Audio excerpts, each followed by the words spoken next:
This is Sportscentre.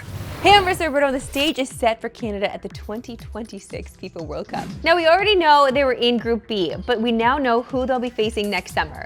First up, from Pot 2, Canada drew Switzerland, currently ranked 17th in the FIFA World Rankings. They advanced past the knockout stage in 2022, but lost to Portugal in the round of 16. Canada has only played Switzerland once, and that was in a friendly in 2002. Next, from Pot 3, Qatar, which hosted the previous World Cup. They're 51st in FIFA World Rankings and lost all 3 of their matches on their home soil in 2022.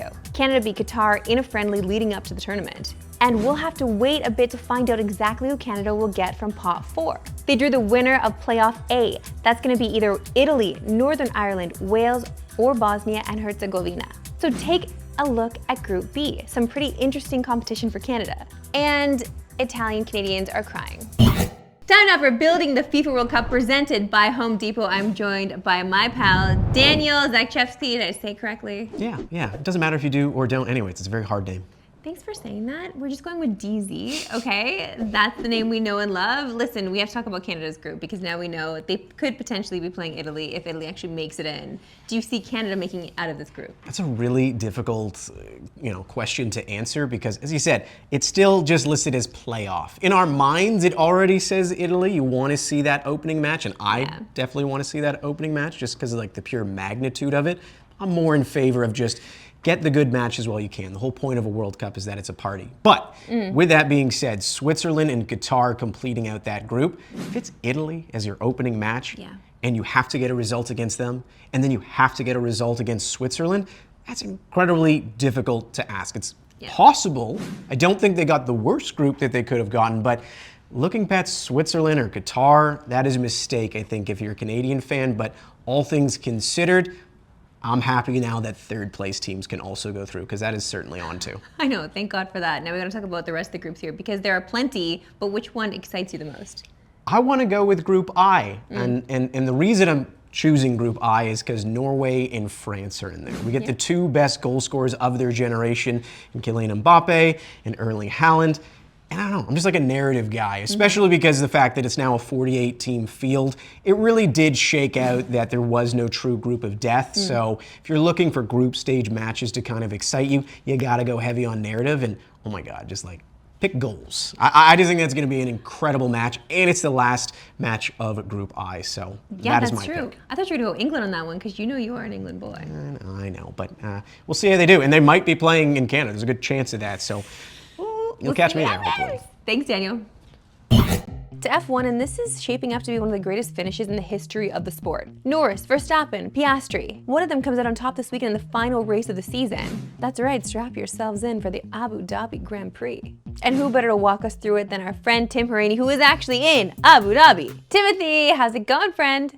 Marissa, I'm conflicted. I mean, F1 this is the last race of the season, so I'm kind of sad on that side of things, and then the other part of me is a little sad too because you and I won't get to do this for a while.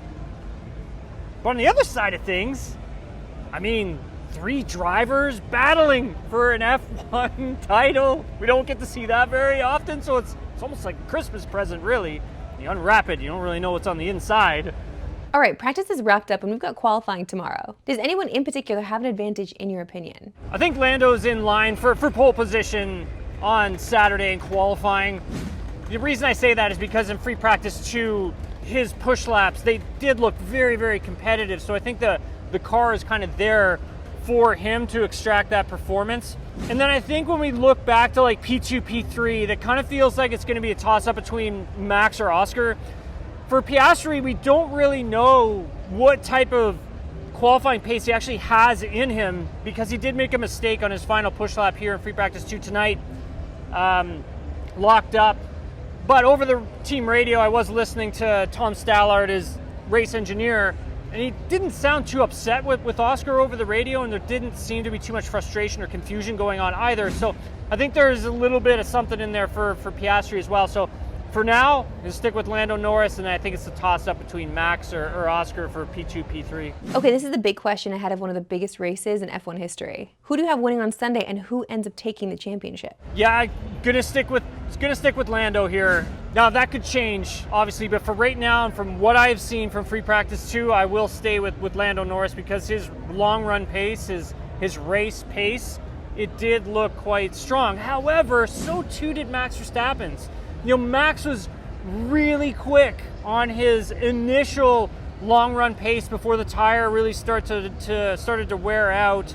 So I think for Red Bull, they do have a little bit of pace there to find to try and keep that tire alive for a little bit longer.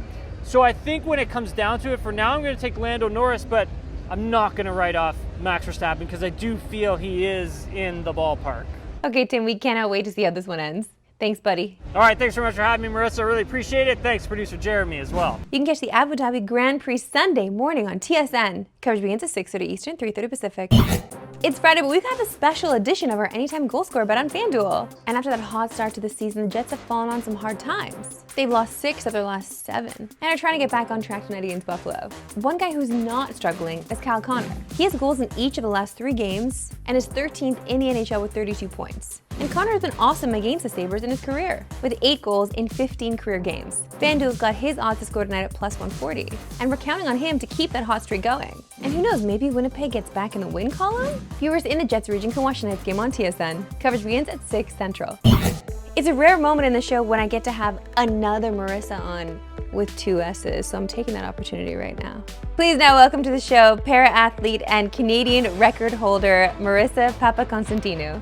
Hi, Marissa. Hi. So what are we getting up to today? So we're here at the Well Sweat and Tonic for an event with On, and really it's just about empowering the women in sport community and really just like creating a really great community around uplifting each other. And I'm just really excited to connect with some of the girls that are coming here today. We're gonna have some fun. There's a workout involved and some girly pop things, like you can get your nails done. There's like a bar where you can get your socks embroidered. So there's a bunch of fun activations that On's doing, and I'm just really excited to connect with some of the girls in the sport community.